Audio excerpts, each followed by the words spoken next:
I gonna get out of here? Holy crap, I'm in someone's driveway.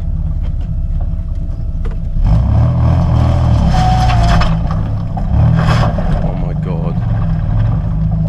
These tires are crap.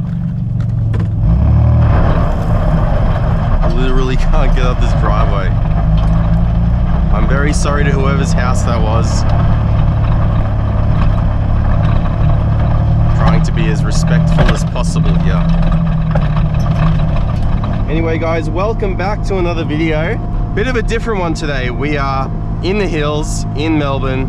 This is me trying to involve you guys in this car sort of. So, you know, it's all well and good that you guys, you know, watch my videos and see me fixing it up and picking the car up and whatever. But the real question is, how does it drive in the real world? When this car was brand new almost 30 years ago, it probably would have driven quite well. But over time, obviously, people and cars, of course, you know, they don't age very well. I'm actually curious myself to see how this thing goes in the hills, so.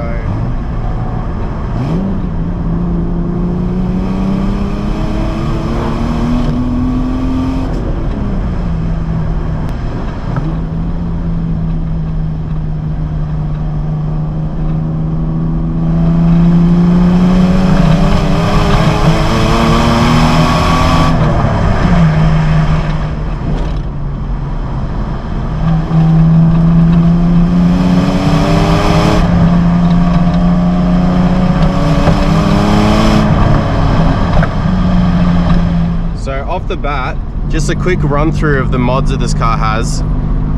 In terms of suspension wise, not a whole lot. In fact, whatever the previous owner has done to this car, it's only hindered the performance of the car. So it's got lowering springs in the front. I'm pretty sure they're triple SLs, King springs. In the back there's double SLs, but they've been chopped and it's on shortened shocks in the back. And he may as well have just removed everything and replaced it with plywood.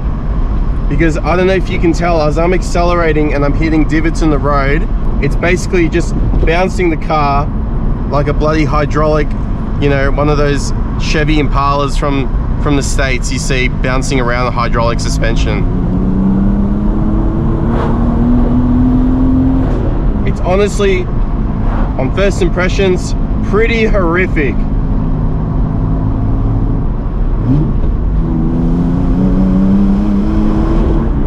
But the one redeeming feature this car does have is its noise. It sounds, you know, not too bad for a straight six. Obviously this has the less desirable pacemaker headers.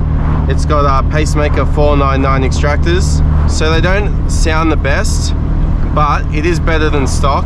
Got an NPC in front of us, doesn't know what he's doing. Thank you very much.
Actually can't wait to drift this thing on track. It actually feels really good sideways.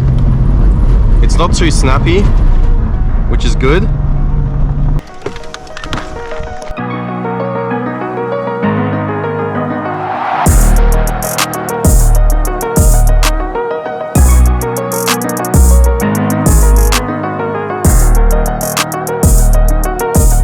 I've just pulled over here to this nice little pull-off area. I have to say, this car has a lot of potential, like a lot of potential. It needs a lot of work to get to there. These cars are never designed to be like togue machines or anything like that. It's nothing like my S15 or MR2s, whatever. Considering this car is double wishbone suspension in the front, it does have really nice turn in. Just sort of kicking it out on these rural dirt roads, I can sort of feel that this car behaves really nicely sideways as well. But the main thing that needs to be addressed is, holy crap, this rear end is so bad. It's got obviously a live rear. It's a factory auto car, so it's got a 323. I don't have any complaints of that, but the rear suspension is just atrocious. Like, there is literally no suspension trouble at all in the rear. There's plenty. So I'm going to keep testing the car out, going to keep enjoying myself. It's a really nice day here in Melbourne, in the hills.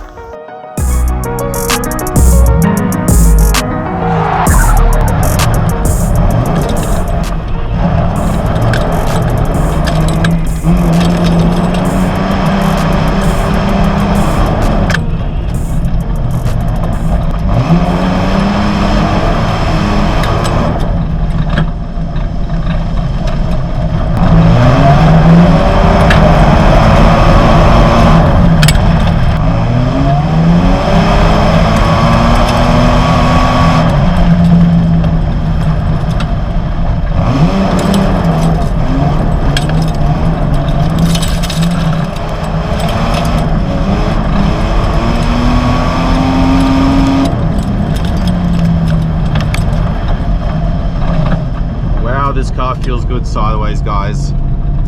This car is really, really predictable, even with that open diff. I don't even know if it's open. It feels open until you hit second, and then it doubles. So this could just be a really loose LSD, but I'm not too sure. It does feel really nice though.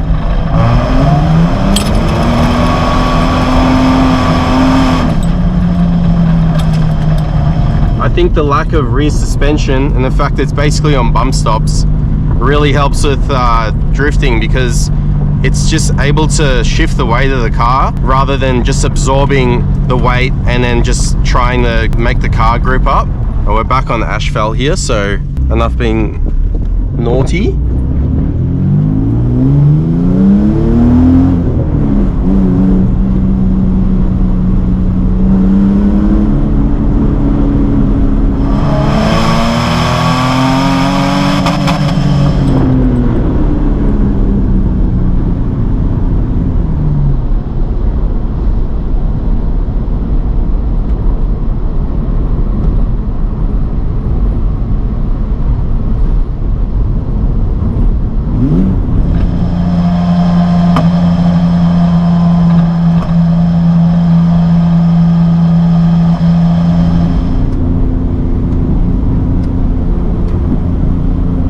Mana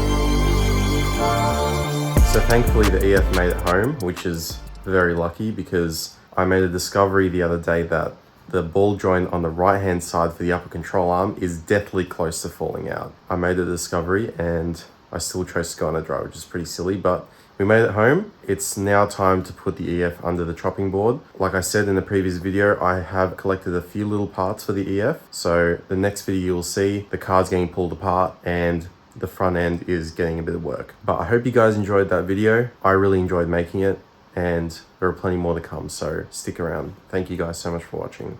See you in the next one.